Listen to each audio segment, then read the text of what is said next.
Reversion కోసం వేసింది వాడికి రివర్స్ అయింది. వాడికి ఏంటంటే వాళ్ళ దేశంలో బెలూచిస్తాన్ గొడవ జరుగుతుంది, సింధులో గొడవ జరుగుతుంది, తర్వాత దాని పేరు ఏంటది ఖైబర్ పఖ్తూనాలో గొడవ జరుగుతుంది, తెహ్రీకి తాలిబాన్ పాకిస్తాను, తర్వాత ఈ సింధు రెబల్స్, బెలూచిస్తాన్ రెబల్స్ వీళ్ళు గొడవలు చేస్తున్నారు. ఆ ప్రాంతంలో సైన్యాన్ని కూడా రాని ఎట్లా చాలా రోజుల నుండి ఆధిపత్య పోరాటం నడుస్తుంది. అక్కడ మాదే ఇది పొమ్మంటున్నారు, సైన్యం వస్తే చంపేస్తున్నారు. వీళ్ళు ఒకసారి మొత్తం సైన్యాన్ని పట్టుకుని వెళ్ళిన రోజున కొన్ని రోజులు వాళ్ళు పారిపోతున్నారు, మళ్ళీ వీళ్ళు తగ్గగానే వచ్చేస్తున్నారు, వీళ్ళని చంపేసి లాక్కుంటున్నారు.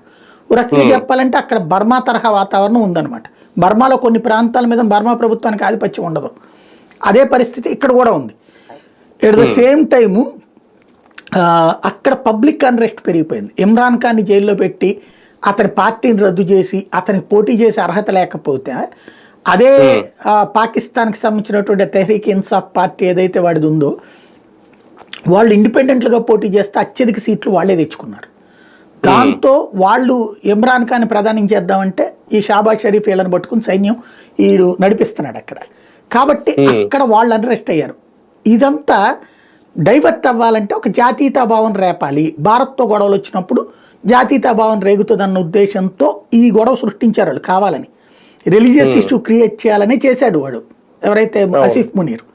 కానీ ఇక్కడ రివర్స్ ఏమైందంటే బెలూచోళ్ళు లాకేసుకున్నారు వాళ్ళ మొక్కని, గిల్గిట్ బల్టిస్తాన్ దగ్గర ఎదురు తిరుగుతున్నారు, ఆ ఖైబర్ పఖ్తూన్వా దగ్గర వాళ్ళు లాక్కోవడానికి సిద్ధంగా ఉన్నారు. ఆగట్లేదు ఇక్కడ జాతీయతా భావన రాకపోగా సైన్యం అసమర్థత ప్రభుత్వం అసమర్థత అని చెప్పేసి